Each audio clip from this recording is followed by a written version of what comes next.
good morning. Ayan, good morning po. Ngayon po ay October 5. Ngayon ay tatakbo tayo ng ating run number 39.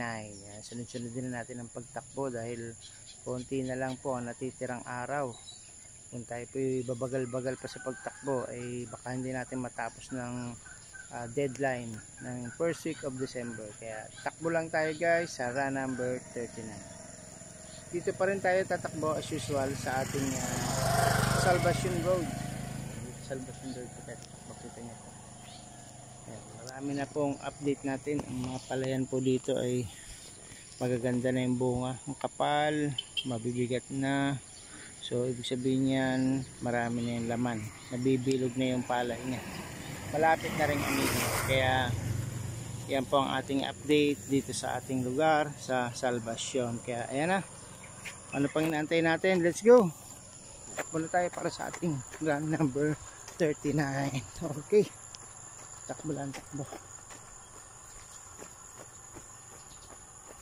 Shoutout nga pala sa Team Kapuso na masipag talaga at solid sa pagsusuporta sa ating mga videos. Sa pangunan po ng ating founder na si Miss Jane Lastimosa, admin Mr. TV at ang mga members, ang secretary, Ray Marie Vlogs, ang lingkod, Don Kigito, si Jewen Dobson, si Mr. TV, ang admin, Christy Alporte, Nelia Family Vlog, Strawberry Lenzana, Eduardo Nicolas, Katotos TV, si Ezra the Explorer, si Christy Alporte, Tumampos Twin, ayan, at marami pa pong iba. Ayan. Sige po, sali po kayo sa Team Kapuso. Okay, let's run. Takbo na po tayo dyan. Dito na po tayo sa ating pagtakbo po ng ating run number 39.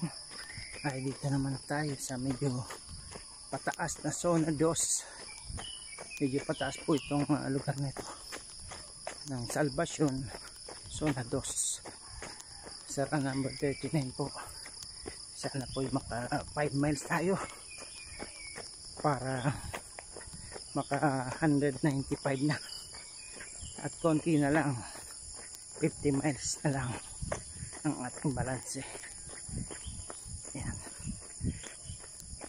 Ayan, medyo patagal-tagal na pong hindi nakapag-live si Sir Will. At sabi po ay 1 week po itong mag-bakasyon sa Canada. Kaya medyo matagal na po tayo hindi nakakatanggap ng live kay Sir Will. So malamang po Sunday ay mag-live na po ito bukas. At may pa-games po yan dahil first Sunday of the month. Punta po kayo sa live ni Sir Will bukas 7:15 in the morning. Hingal na tayo. Maraming laglag na lokban.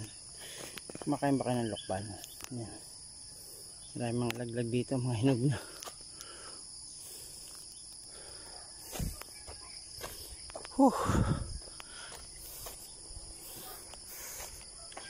Off muna natin camera para tuloy-tuloy ang takbo. Hello, yan, nandito naman tayo sa ating tinatakbuhan ngayon. Medyo pataas na po ito, tingnan nyo po. Tabing ilog. Tapos may mga dyan sa after ng ilog, pataas na, pabundok na. Tingnan nyo po yan, ang tangkay, taas. Bundok. Tapos dito may mga tanim ng kawayan. Meron ding nanguhuha kawayan. Yun.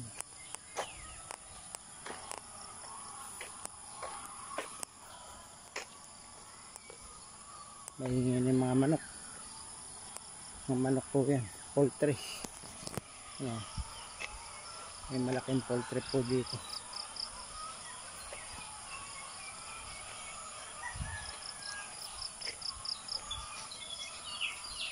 Hindi ka nadaan ano nito, no? Pag nangunguha dyan ng produkto, yung sasakyan na lalagyan saan kaya dyan lang din gilid Dami ng manok yan. Libo-libo siguro itong manok dito.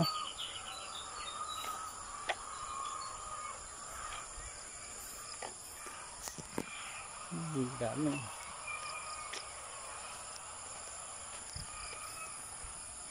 Maganda yung lugar na yun kasi mapuno, mabundok, mapuno siya. Kaya okay siya. Mapresko para sa mga manok, hindi masyadong mainit. Yan po guys, i-highlight ko lang sa inyo itong sili. Marami po siyang bulaklak. Kunti lang po yung bunga. Kapag yan pong bulaklak na convert mo sa bunga, nag-develop niya, dadami na po yan. Tapos gusto ko rin i-highlight dito yung ating okra. Tabing talye lang, may nagtatanim ng okra. Pero ito po yung matitigas na, mga magugulang na. Hindi na ito pwedeng igulay. Hindi na po nila napipitas, so sobrang dami. Pero maganda po ito sa health, lalo yung tubig niyan, yung sabaw niyan ay maganda po yung iinumin, ibababad sa tubig, iwain nyo po. Marami po yung content tungkol dyan sa okra. Yun po ay inihiwa yung bunga niya, babad sa tubig. Yung nakababad po na okra sa tubig, yung tubig po na yun ay maganda pong inumin. Ito pa po, daming bunga, lalaki.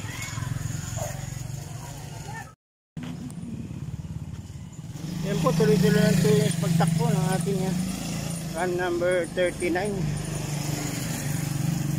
Ito naman po tayo tumakbo sa lugar na ito, sa zona 5. At i-highlight ko ulit sa inyo itong taniman na talong. Kasi po itong taniman na talong ay parang maliliit na yung bunga, marami yatang uod. Kailangan po ito gamutin ng pesticide. Kumukonti na po yung bunga, hindi na siya lumalaki ng gusto. Isa pa pong ano dyan ay malalaki na yung puno. Baka isang dahilan na po ay kailangan ng palitan ng bagong puno. Okay. So yan po ang gusto kong i-highlight sa inyo ngayon. Itong taniman ng talong. Dito po sa ating tinatakbuhan dito sa Salvacion. Kita nyo yan. May kamuting kahoy. So dito po ay ayun pa po, may puno ng lokban. Ano yun, daming bunga. Puno ng lokban. So ito po ang main product ng ating munisipalidad ng Baaw. Yung mga pagtatanim, agriculture. Dito po sila nabubuhay. Wala po dito industrial. Puro po dito agriculture. Ito po gusto kong ipakita sa inyo. Itong punong kahoy na ito na may bunga na brown. Ano po kaya ito? Hindi ko po ito alam. Ano po kaya ang bunga ito? Ang kulay po ng bunga niya ay parang chiko. Pero hindi po siya chiko. Kulay chiko lang po siya at malalaki. Ano po kaya yan? Lagyan lang po sa comments para i-highlight natin. Kung sino po nakakalam ng puno, pangalan ng puno na ito. Yan. So sige yan, tuloy-tuloy na po tayo sa ating pagtakbo para po tayo makatapos sa ating run number 39. See you! Yan po guys, i-highlight ko lang sa inyo itong sili. Marami po siyang bulaklak. Kunti lang po yung bunga. Kapag yan pong bulaklak na convert mo sa bunga, nag-develop niya, dadami na po yan. Tapos gusto ko rin i-highlight dito yung ating okra. Tabing talye lang, may nagtatanim ng okra. Pero ito po yung matitigas na, mga magugulang na. Hindi na ito pwedeng igulay. Hindi na po nila napipitas, so sobrang dami. Pero maganda po ito sa health, lalo yung tubig niyan, yung sabaw niyan ay maganda po yung iinumin, ibababad sa tubig, iwain nyo po. Marami po yung content tungkol dyan sa okra. Yun po ay inihiwa yung bunga niya, babad sa tubig. Yung nakababad po na okra sa tubig, yung tubig po na yun ay maganda pong inumin. Ito pa po, daming bunga, lalaki.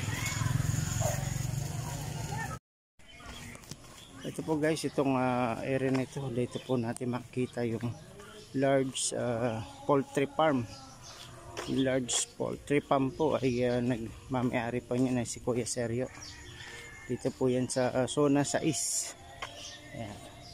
Ayan, pakita ko po sa inyo dito.